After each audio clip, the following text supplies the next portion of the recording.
theyeshiva.net. Good morning, everybody, and welcome. It's exciting. Today we begin a new chapter in Masechta Megillah, the second chapter, Daf Yud Zayin, Amud Aleph. Please take out your Gemarahs. If you have a Gemarah, great. If you don't have a Gemarah, you can go to the yeshiva.net. On top, there is a banner. It should say Gemarah Thursday. Open it up, click on it, and you will see on top of the video and below the video source sheets or PDF, so you could follow with us inside. Now,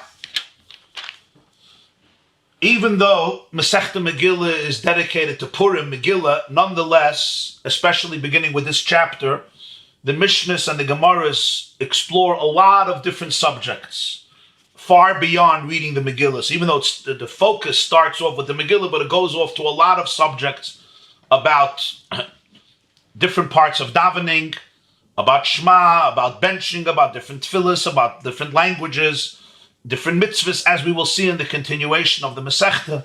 So even though, again, the starting point is Purim in the Megillah, but especially from here until the end of the Masechta, it branches off to many, many different subjects. The main focus of the Megillah itself, the story of Purim, the explanation of the story of Purim, was in the first chapter of the Masechta Megillah, even though there were also quite a few other subjects. And how, but this, especially from this chapter and on, we'll see that even more. So the Mishnah says, Yud Zayin Amud Aleph, Zok the Heilige Mishnah. If somebody reads the Megillah backwards, meaning in the reverse order, lo yatsa, they did not fulfill their obligation. What would this mean? This would mean, let's say I decide to read chapter 2 before chapter 1. I read chapter 2 of the Megillah, then I read chapter 1, or I read any chapter. I read chapter 9 before chapter 8. Whatever it is, I read chapter 10 before chapter 1. I go 10, 9, 8, 7, 6, 5, 4, 3, 2, 1. Or even if I change one chapter, this is called Lemafreya, backwards. Or even in Psukim. I'll read later Psukim before I do earlier Psukim. Or even in one verse, I'll read the words backwards, meaning, I'll read Medina, Meya, Ve'esrim, Sheva, Kush, Ve'ad, Hoidu. I'll read it that way. So it could be either verses, I read them backwards, from the end to the beginning, first the end and then the beginning, or Psukim, I'll read Pasuk Beis before Pasuk Aleph, or I'll read Perek Beis before Perek Aleph. These are all examples of HaKoyrias HaMegillah L'Mafreya. You read the Megillah backwards, and therefore, Lo Yotza, you did not fulfill the mitzvah. And by the way, this does not mean because it doesn't make sense, even if it does make sense. I'll give an example. In the Megillah it says, sometimes, Vashti, it says in the beginning, Vashti Hamalka, Vashti the queen. What if you read Hamalka Vashti, the queen Vashti? It makes sense. It makes sense, but you read it backwards. Instead of Vashti Hamalka, you read Hamalka Vashti. That's not good. Lo Yotza. Sometimes, you can take a pasuk and put it before another pasuk. It's going to make sense. It's not a problem.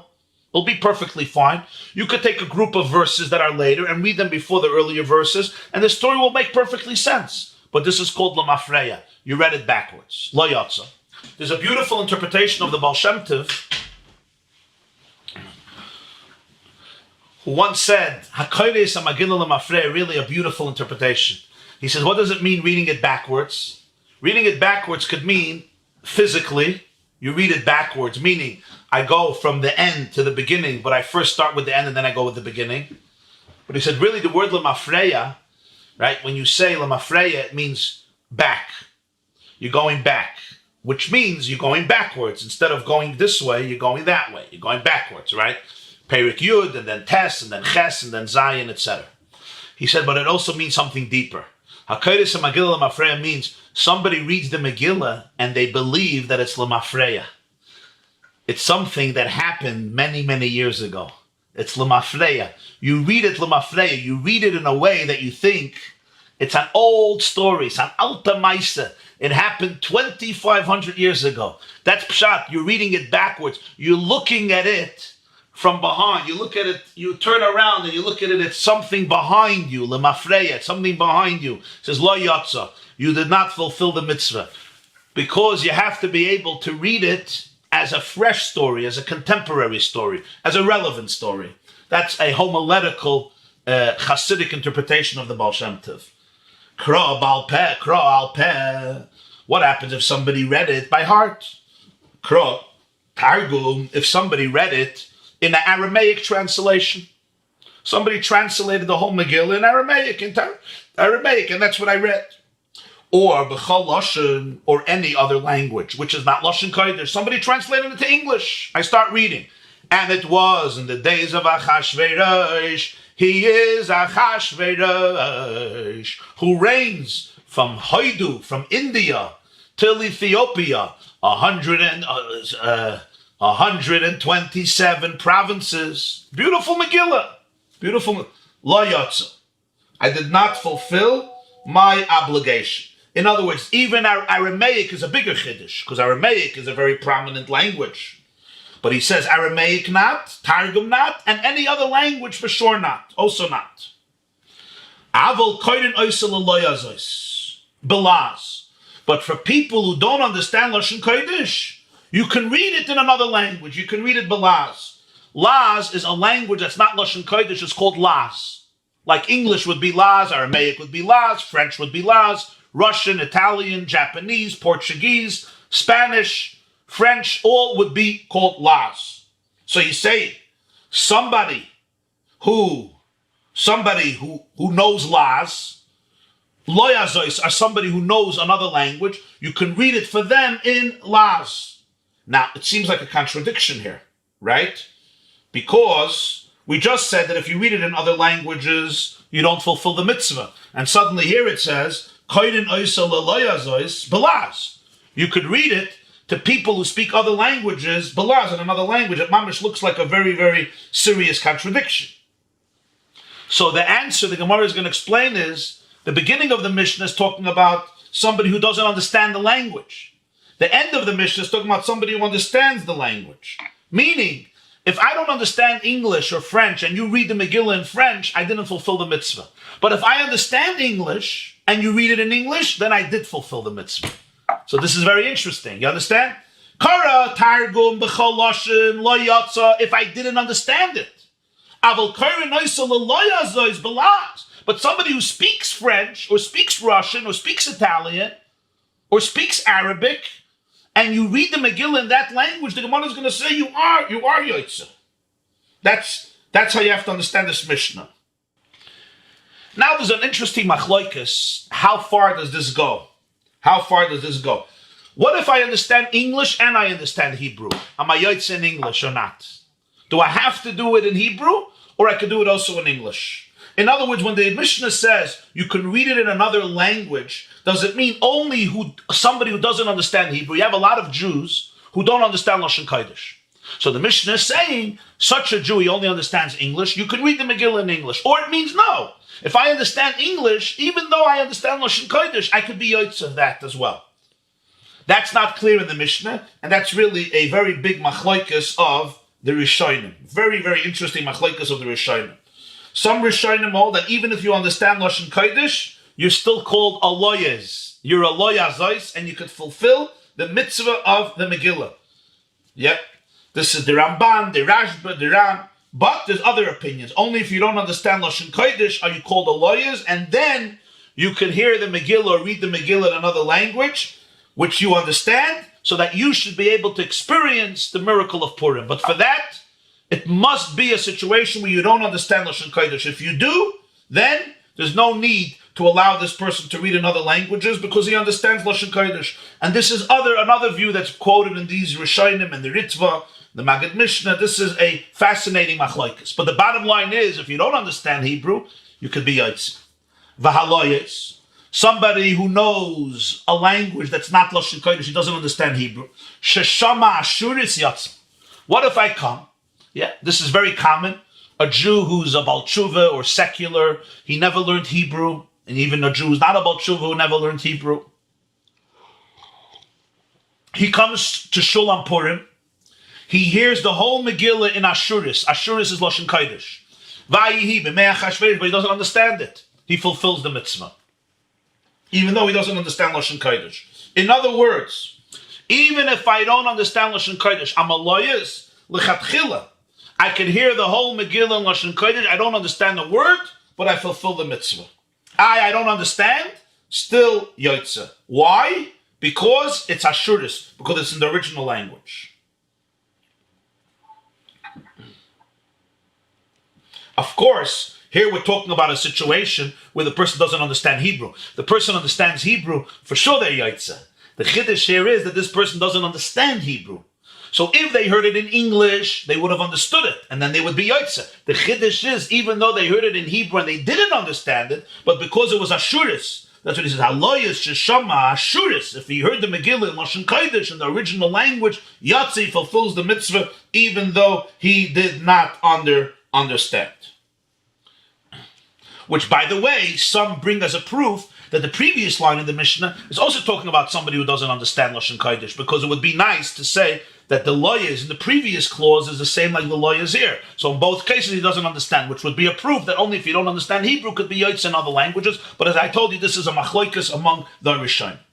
Kras Seirugin, if you read it in breaks, meaning you read a little bit, you took a break, you read more, you took a break, you did it with interruptions. Or misnam name, or you read the Megillah while you were snoozing. In other words, you snoozed off, you chapta dremel, you fell asleep in middle. The Gemarah is going to describe what that means. Yotze, you fulfill your obligation, even though it wasn't in one shot, or you snoozed off in middle, you yotze.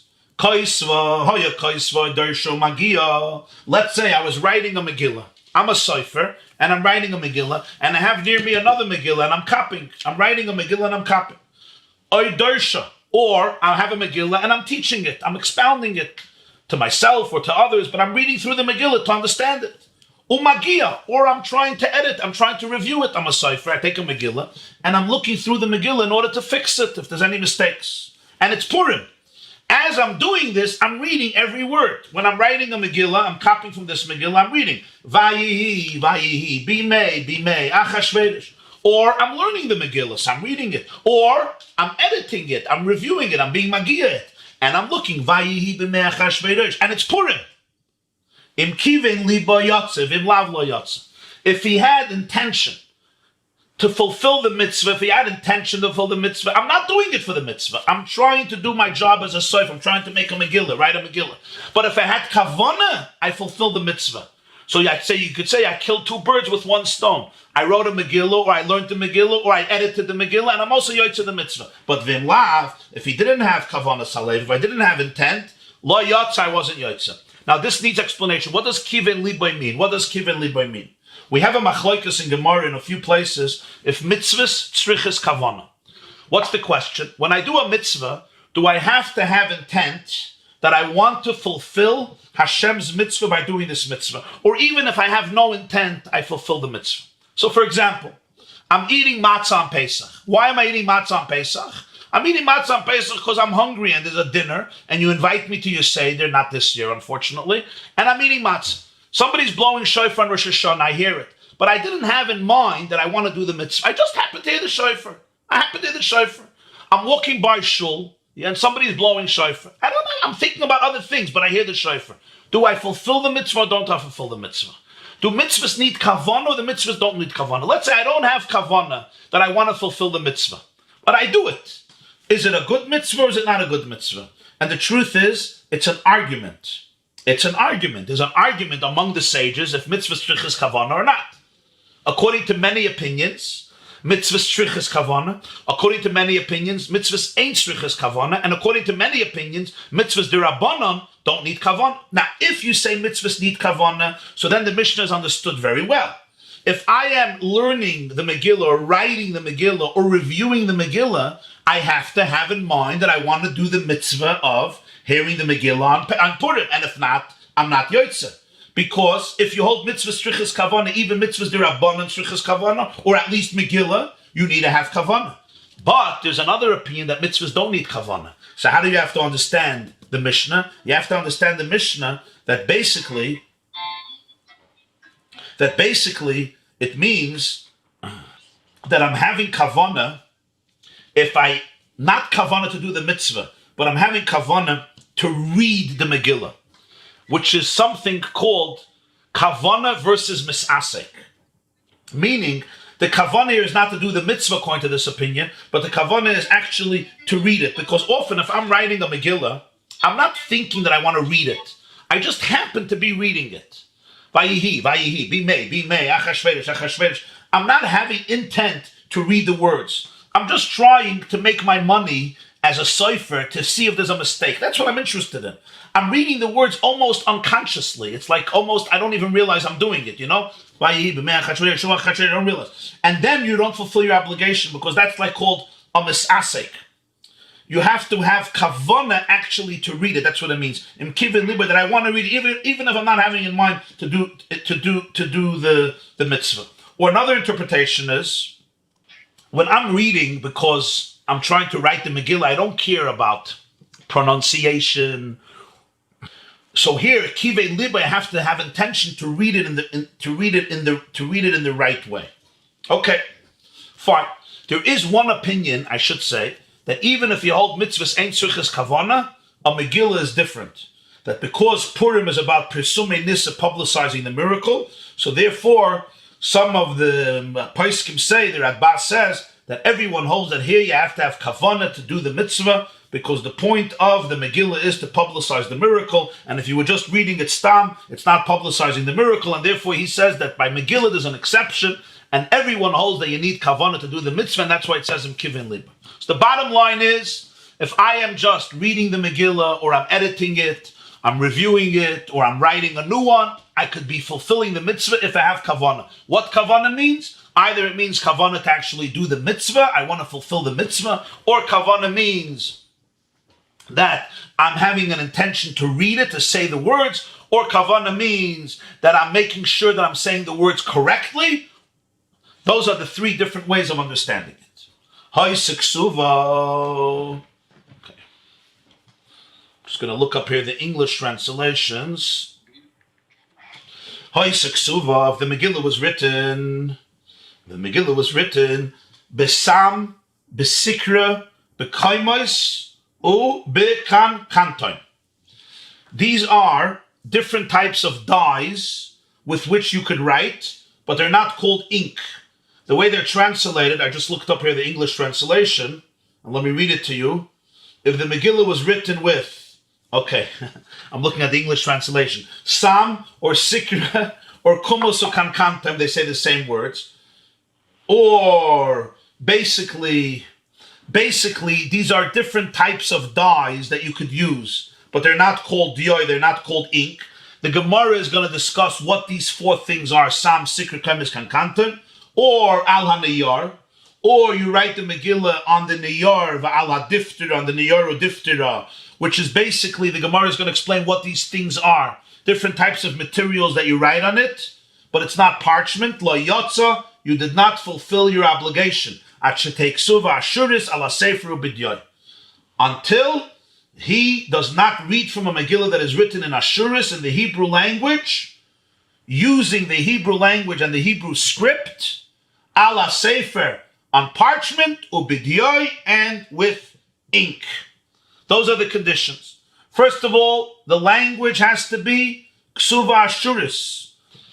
So it has to be written Ashuris. What's Ashuris? Ashuris is it's written in the Hebrew language using the Hebrew script on parchment, and there has to be ink.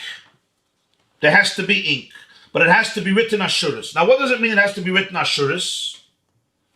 What does it mean? Yeah. It means it has to be written in Hebrew. And if it's written in Hebrew, it's good.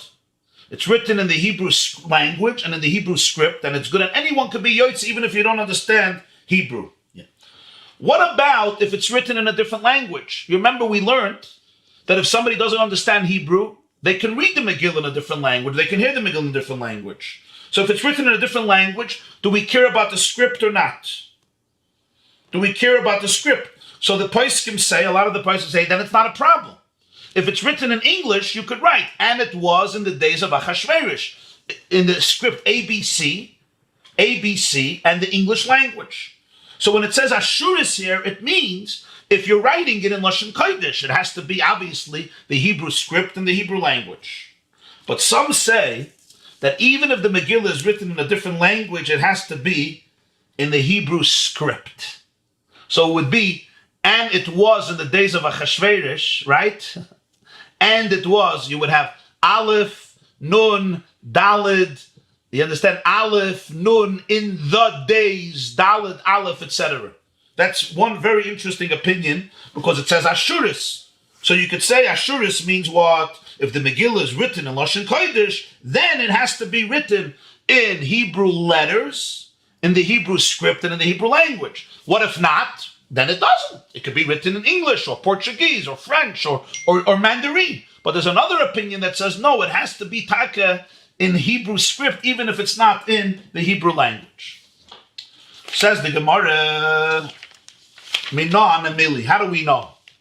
How do we know? I'll take questions if there's questions. 845-777-4747. General question. There are lots of translations of everything out there. How do we know which ones are the accurate or the most accurate? Well,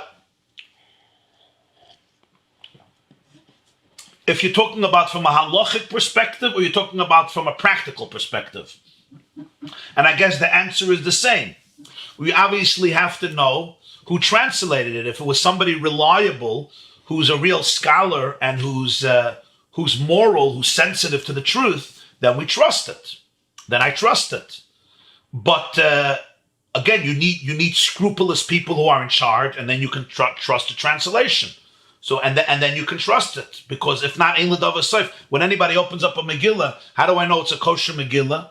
And the answer is, if it was written by a sofer that I trust, I could rely on it. Sometimes there's people you can't trust. If you remember last year what happened with the mezuzahs, there was a whole debacle. So you have to have trustworthy people doing this, just like with shchita and anything else. I mean, shchita is even more important. Minan Emili, how do we know that somebody who reads the Megillah backwards doesn't fulfill the obligation? Well, who cares? Maybe it's not a problem. Amar Rabbi says the Amar Krab, because the pasuk says that Mordechai and Esther influenced the Jewish people. They should celebrate these 2 days. Which 2 days? The 2 days of Yud Dalet and Tesvav Adar, Kiksavim as they're written, v'chizmanam according to their time. The pasuk says there in Megillah Esther chapter 9 that Kimu v'kiblu ha-Yehudim aleim v'al-zarim v'al kol ha-nilvim aleim v'lo-yaver li'yis'oisim l'shnei ha'ele kiksavim v'chizmanam b'chol shana v'shana. The Jewish people accepted upon themselves and their children that they would operate, they would commemorate these 2 days, kichsavam as they're written, v'chizmanam according to their time, every year. Says Rav, mazmanam l'mafreya loy, av ksavam l'mafreya loy. Just like when it comes to the time, 14 and 15. You can't go backwards. You'll never have day 15 before day 14. It just can't happen. If the first is day 14, then is day 15. So also the writing of Purim, the Megillah, you cannot read not according to the order. So Rav says, when it says in the Megillah, Kichsavam v'chizmanam, we compare zmanam to ksavam. Just like time evolves in order, and nobody can change that order even if you would like. I can't say today is day 15 when it's day 14. The same is true ksavam, the writing, you have to stick to the order. Frag the Gemarah midei kriya ksiva hacha. Asiya ksiva. The ksiva li is oisem shnei hayam. The Gemarah is saying, midei kriya ksiva hacha. Does this pasuk speak about reading the Megillah? The pasuk speaks about asiya. The pasuk says, li is oisem shnei hayam me'ele kichsavim b'chizmanam. You should do these 2 days according to the writing and the time. This pasuk is not talking about reading the Megillah. The Gemarah here is distinguishing between reading the Megillah, which is verbal communication, to the mitzvahs of the day, which are based on action, like Mishlayach Manes, Matanas Lavyonim, eating, drinking, Sudas Purim. There's 2 things. There's the Asiya, the action, And then there's reading the Megillah. That's a very different thing. This pasuk says, "Lias oisim eshnei hayamim haele kichsavam v'chizmanam." In the mitzvahs of the day, you have to follow the order. This is day 14, this is day 15. But it doesn't speak here about reading the Megillah. There's another source. The pasuk says in Megillah Esther chapter 9, "V'hayamim haele niskarim v'nasam." These days shall be remembered and done. Iska shchira la'asiyah. The Megillah compares remembering to doing. Ma'asiyah l'mafrei alai. Just like making a meal on the day 14 or day 15, you can't do it out of the order because you can't do the meal on 15 before 14. Also, in reading the Megillah, you can't do it out of order. So this is a fascinating interpretation. It says, "V'hayamim ha'ele niskarim v'nasim." These days should be remembered. What does it mean to be remembered? Reading the Megillah. That's how we remember. We remember through words. You speak and you remember. That's schira. It's commemorating. You're not doing anything, but you're speaking. That's niskarim. What's nasim? Nasim is you got to do. You got to have a meal. You got to drink wine. You got to give shalach manas. You have to give matanas lavyonim. Those are not things of words. Those are things of actions. There's niskarim and there's nasim. So just like the nasim is in order, I can't do 15 before 14. 14 has to come before 15. Niskarim is also before nasim. That in the Megillah itself, you have to follow the order. So it says, "Lias oisim eshnei hayamim haele kichsavam v'chizmanam." And then the pasuk says, afterwards, "Hayamim haele," these 2 days, niskarim v'nasim. So we compare the niskarim to the nasim. Just like the nasim is in order, the niskarim is in order. Tana, we have a brayse, v'chein b'Hallel. The same halach is true in Hallel. By Hallel also, v'chein b'Krishma. In reading Shma, with Tefillah, and in davening Shema Esra. All these 3 things, you have to do it in the order. And if you do it out of the order, you did not fulfill the obligation. Hallel has many sections, many chapters. You have to do it in order. The same is true Kriya Shema. There's many words and many verses. I have to do it in order. You cannot change the psukim around, or you cannot change the words around. So, for example, I can't read shall you say Shma Yisrael Adonai Eloheinu Adonai Echad Baruch Shem V'havtas Adonai Elohecha B'chol Levavcha V'chol Nafshecha V'chol Ma'odecha V'hayu Advarim Eila She'anochim Tzav Chayim Alav Avecha V'shnatam Levanach V'dibartam B'm V'shuvcha V'besach V'lach V'darach V'darach V'gamach V'shatam L'Yisai Yidach V'ltedu V'zbenenachas Avtam V'zez V'sacha V'sharecha. That's the order. What happens if I do V'hayu Advarim Eila She'anochim Tzav Chayim Alav Avecha Shma Yisrael Hashem Elokeinu Hashem Echad Everything makes sense, but you didn't fulfill the mitzvah. Or the same is true in the words themselves. I'll say, it's not good. It has to be in the order. So this is true by Hallel, it's true by Krishma, and it's true by Shema Esra, Tefillah. I say, Hashivenu before Atachayna Ladam Das. Ata Kaddish is the first bracha. Not good, it has to be in the order. I just want to mention an interesting thing. That by Kriya Shema, we don't care if you change the Parshias around. By the Megillah, and by Hallel, and by Tefillah, it has to be mamash in the order. By Krishma, in each Parsha, you have to stick to the order. But I don't care if you do 2 before 1 or 3 before 1. You know why? Because Krishma is not in the order of Chumash. Shema Yisrael v'ahavta is in V'eschanam. V'hoyem Shamoya is in Ekev. Vayomer Hashem al Moshe is in Parshas Shlach. It's anyway mixed up from different parshas. So I don't care if you do one parsha before another parsha.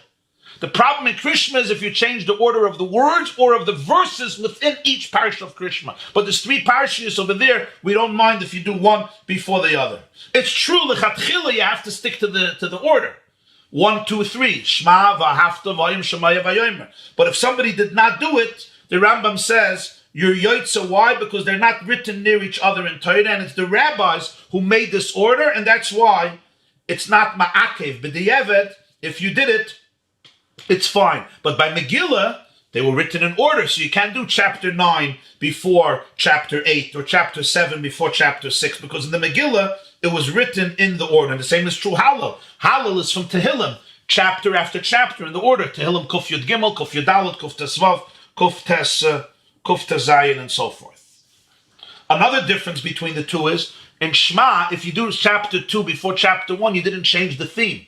Everything is a self-contained thing. In the Megillah, if you do chapter 10 before chapter 1, it's one continuous story. So it's like a story. You have to have the second chapter after the first chapter. If not, you don't get the story. The same is true in Hallel. There's a consecutive story. There's a developing theme, which is not true by Kriya Shma. Each parsha is self-contained. So that's why Kriya Shma is different in that area. Frag the Gemarah, Hallel minolan. How do you know that Hallel has to be in the order? Rabbi says, Hallel begins, Hallelujah, Hallelujah, Avdes Hashem, Yishem Hashem, Mevorech Matav Adoylem, Mizrach Shemesh Ad Mevoyim, Mehulul Shem Hashem. From the sun coming up and shining until the sun sets, from sunrise till sun sets, God's name is praised. Now, I ask you, do you ever have a sunset before a sunrise? Did you ever come out to the house outside 6 o'clock in the morning and you saw the sun setting? It doesn't happen that way. There's an order. Every day the sun rises and the sun sets, and it rises and it sets, and it rises and it sets. You say Hallel like the sun rises and the sun sets, meaning you follow the order, you follow the orbit of Hallel. Hallel has a Seder, just like sunrise and sunset has a Seder, which is a very profound idea. It's really a whole shiur in and of itself, that halacha and nature reflect each other. Meaning, when I say Hallel out of order, I'm not just changing the order of Hallel.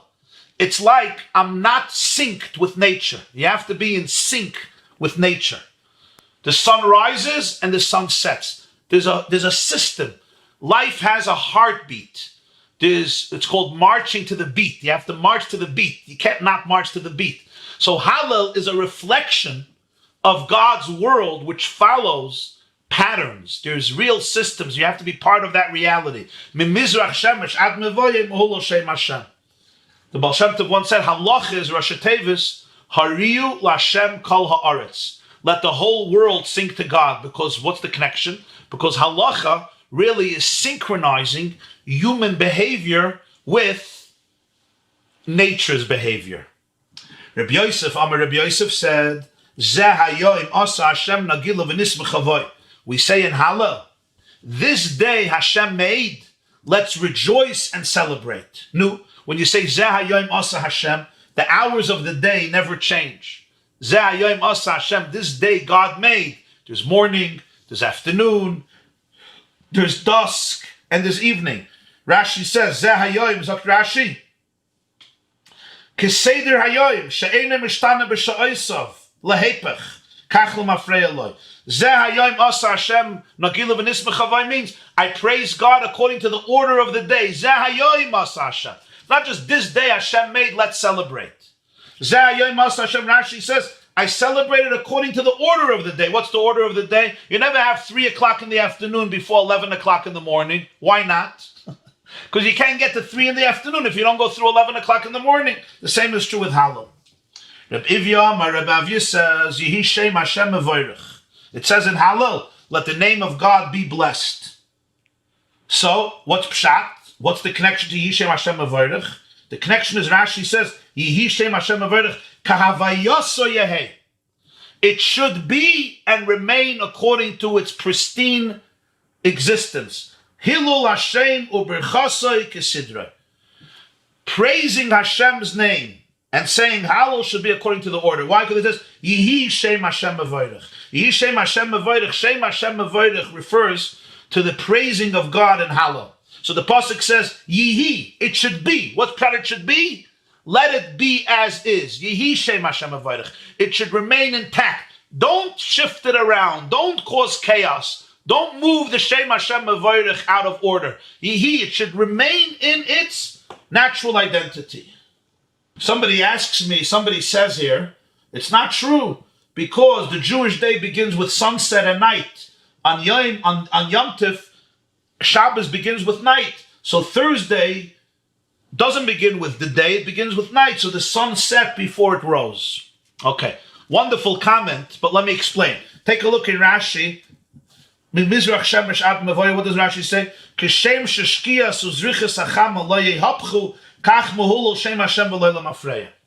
Just as sunset and sunrise never reverse their order.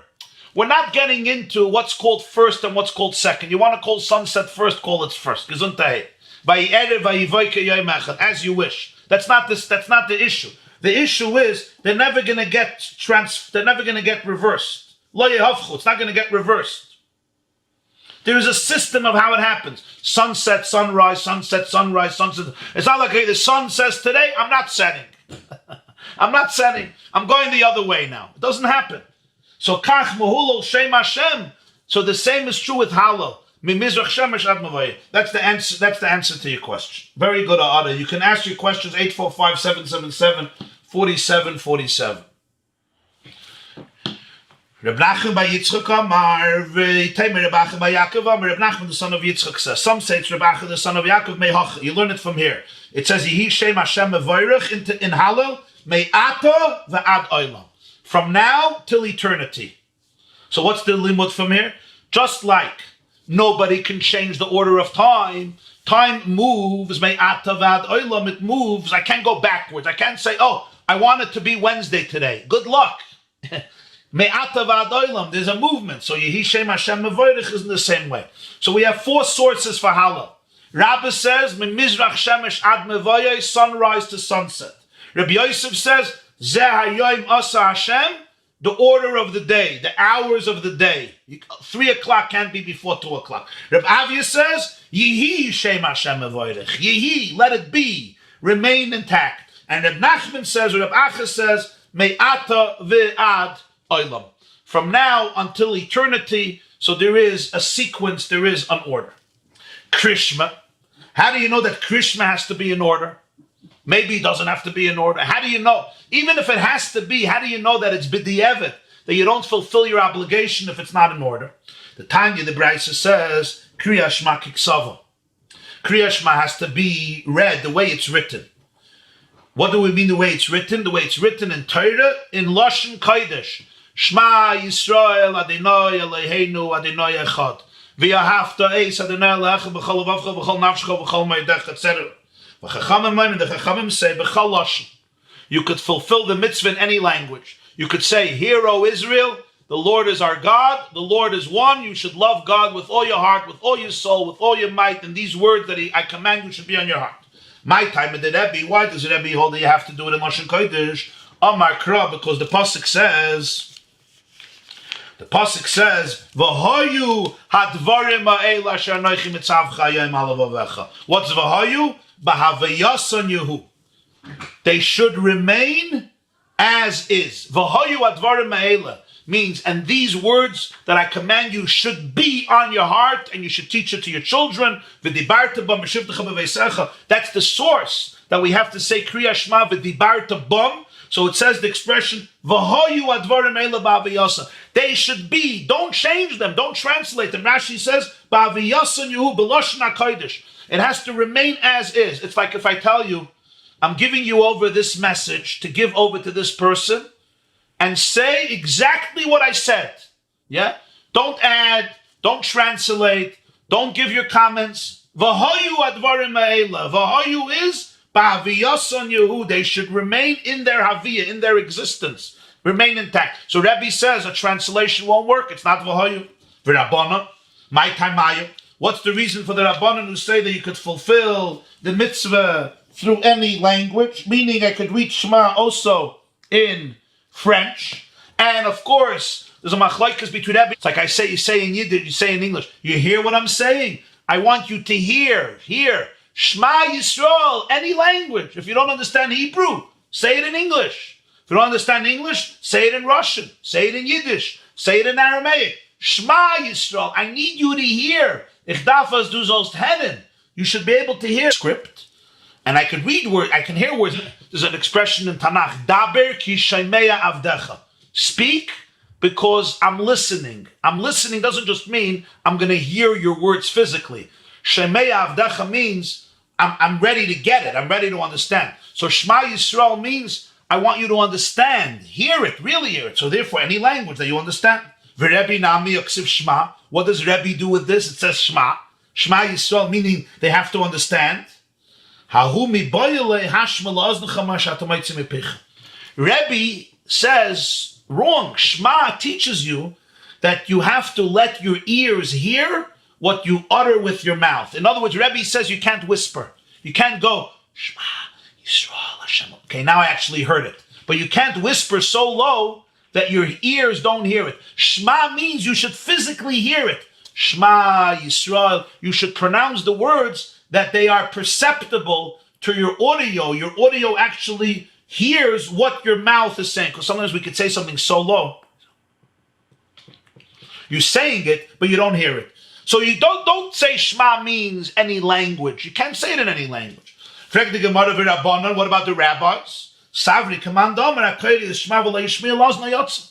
They follow the opinion that if you say Shema quietly and you whisper it so quietly and you don't hear it with your own ears, you fulfill the mitzvah. This is a famous machlokes in Masechta Brachas Daf Tesvav. That's what they hold. So therefore, Shema doesn't mean you have to hear it with your ears. So what does Shema mean? Shema means any language. It says v'hoyu advarim ha'ela, and v'hoyu means that what? The words should remain intact. It says v'hoyu, so if it says v'hoyu, doesn't v'hoyu teach me, like Rebbi said, that it has to be Lashon Kodesh, and therefore Shema remains extra, and they should use Shema to teach them that you have to hear Kriya Shema. What do they do with the v'hoyu? The answer is, according to the Rabanan, the v'hoyu teaches that you're not allowed to read Shema backwards. V'hoyu advarim ha'ela, like we said before by Hallel, Yihi Shem Hashem Mevorach. Here too, v'hoyu, keep the order, not keep the language, keep the order. That's what v'hoyu means. Do not change the order the way it's written in the Torah. This is the source that reading Krishma out of order does not allow you to fulfill the mitzvah v'hoyu. How does Rebbi know that you're not allowed to read Krishma out of order? Because it says midvarim hadvarim, meaning it could have said v'hoyu dvarim ha'ela she'anochi mitzav chayim alav avecha. What's v'hoyu hadvarim ha'ela? These words, v'hoyu dvarim ha'ela, these words that I command you. Why does he say these words, ha, it's an extra hey, because v'hoyu dvarim ha'ela she'anochi mitzav chayim alav avecha. What's v'hoyu hadvarim? So Rebbi says hadvarim is these words, exactly in the order. Keep the order. That's how he learns it. For Rabanan, the rabbis, dvarim hadvarim le'mashmalu. They don't believe that the change of one letter, the extra hey, is enough to teach you a new halacha that it has to be in order. There's a reason the Torah wrote the hey, but they don't believe that the extra hey is to make a chiyuv that if you don't do it in order, you're not yotze. So therefore, they don't learn it from hadvarim. So they need the v'hoyu to teach me that it has to be in order. So v'hoyu teaches me it has to be in order. So Shema teaches me it could be in any language. They believe it could be in any language, and you don't have to hear with your ears. Rebbi, on the other hand, holds hadvarim teaches you it has to be in order. V'hoyu teaches you it has to be in Lashon Kodesh, and Shema teaches you that you have to hear it with your ears. Frag the Gemarah leime kasavar Rebbi. Are you going to tell me that Rebbi holds kol ha-Torah kula b'chol lashon nemra? The whole Torah could be read in any language, which means when you read the Torah b'tzibur, when you do kriyas ha-Torah, you can read it in any language you want. That's one way of understanding it. You can mamish read it in any language, or it means whenever there's psukim that the Torah wants you to say. For example, somebody brings bikurim after Shavuos, and there's something they have to say in Parshas Kisavai. Or a yabam, a brother of somebody who dies, and his wife, he doesn't want to marry the widow. There's a nusach to say. All these things, could you say in other languages? Maybe Rebbi, it seems like, holds yes. And that's why it has to say v'hoyu, that Krishma is an exception. If Rebbi holds that the whole Torah, whenever you have to say something, it has to be in the original Hebrew, why do you need the words v'hoyu advarim ha'ela to teach me that it has to be ba'aviyas and yehu in Lashon Kodesh? The whole Torah has to be like that. Whenever you have to read something, let's say kriyas ha-Torah or any psukim. So from here we could prove that Rebbi holds that really you can always read the Torah in any language. And that's why by Kriya Shema, you need a special pasuk. So the Gemarah says, no, it's derech. Really, maybe he holds you have to read it in Lashon Kodesh. By Krishma, you need a special pasuk, a sol kedaitach Shema Rabanan. Since it says the word Shema Yisrael, I would think here the rabbis are right that you can read it in any language that the person understands. Kasav Rachmana, therefore the Torah has to say Vahayu, because by Krishma there was a special reason you would think otherwise. So you need a special verse. But it doesn't mean that Rebbi holds that generally whenever you have to read the Torah, you could read it in any other language. Leima Kasavri Rabanan Kol HaTorah B'Lashon HaKodesh Nemra.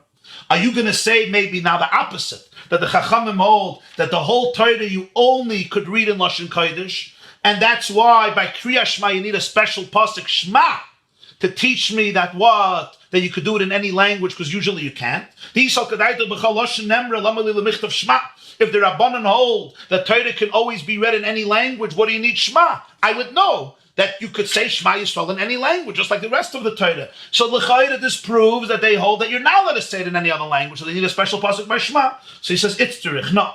Really, they may hold that that you could say it in any other language. But Sol Kadaita Chamina, Vahayu Kirebi, Kasav Rachmana Shema. By Krishma, there's an exception, because since it says Vahayu, so you might think that Rebbi was right, that by Krishma you have to read it only in Hebrew. So here the Torah has to give you a special word Shema to tell you that that Kriya Shema is an exception, and you could read it b'chol lashon shata mevin. But there's no proof that they hold that the rest of the Torah you're only allowed to read in Hebrew. Could be the rest of the Torah you're allowed to read in other languages as well. But by Shema you need a special limud, because you would have thought otherwise. Question 845-777-4747. Every morning we say in the Hiratzin of Birchas HaShachar the words Tatzilenu mimisa meshuna mechaloyim royim mikrim royim misatan amashchis. I imagine we mentioned Satan amashchis last, misatan amashchis, after listing other terrible happenings, to speak of the despair he causes in our hearts when our amunah is shaken by tragedy. That's the hashchasa, the Satan HaMashchis. He destroys our faith, he destroys our moods, he tries to disconnect us from Hashem by making all painful matters seem random or out of God's wrath, that God hates us. He causes people to feel despondent, depressed, dread-filled to such an extent that people don't feel Hashem's kindness. It's the ultimate darkness, the thought that the Almighty has forsaken us, or that everything is random, or that He hates us. Don't know if it holds true, but we say that tefillah after Birchas HaShachar, during which we acknowledge that God is Goimel Chasavim Tovim. Once we recognize God's gifts, we pray that the Satan doesn't have power to shake our amunah when we see unpleasant things. Only then could we start Psukkah de Zimra. Beautiful, beautiful. Is it preferable to read the Megillah from a scroll and in Hebrew? And obviously tefillin are the same. Why don't we carry and take out a little pocket scroll with the Shema to read from twice a day? The Megillah you have to read from a scroll, that's true. But Krishma you don't have to read. By Krishma it doesn't say that you have to read it from the scroll. So therefore Krishma it's good to read Krishma from a siddur, but you're not obligated. You could read Krishma even by heart. Of course you have to make sure that you're saying every word correctly and you say it in the order, and it's always preferable to use a siddur, but you're not obligated. By the Megillah, the institution was that it should be written, and it should be written mitoich haksav. It should be written on a ksav, and it should be read mitoich haksav, like we learned, like Kriyas HaTorah on Shabbos, like the Megillah on Purim. You read it from it. By Krishma, we don't have that obligation, because the Torah says, "V'hayu advarim me'ela shenoichem mitzav chayim ala vavcha," on your heart. It doesn't say that you have to read it from a document. So that's why the mitzvah of Krishma, you don't have to do that. Just like tefillah, you don't have to. It's much better to daven with a siddur for kavana. It's good to read a siddur, but you don't have to. You could be yotze tefillah even without a siddur and without Krishma. Okay, we're going to stop here, and Be'ezer Hashem will continue tomorrow. I'm going to wish everybody a beautiful day. I want to invite you and your children, primarily your children, 4:00 p.m. today. We have a beautiful children's program on the yeshiva.net. Going to be some questions and answers and stories and song and videos. And all kids are invited to ask their questions. 845-777-4747. Hope to see them there. And maybe those of you who are children at heart as well. Have a beautiful day. I love you and I bless you with good health. Bracha v'hatzlacha ad bli dai. And a refuah shleima for all those who need it. B'toich kol chayli Yisrael. May God make it a day of healing and recovery for all of us, for all of our communities, for all of our friends, family members, relatives, anyone who needs it, Jewish people in the whole world, and all good people in the whole world. B'karev mamish, amen, ken yehi ratzon. Have an amazing day and stay healthy. I miss you.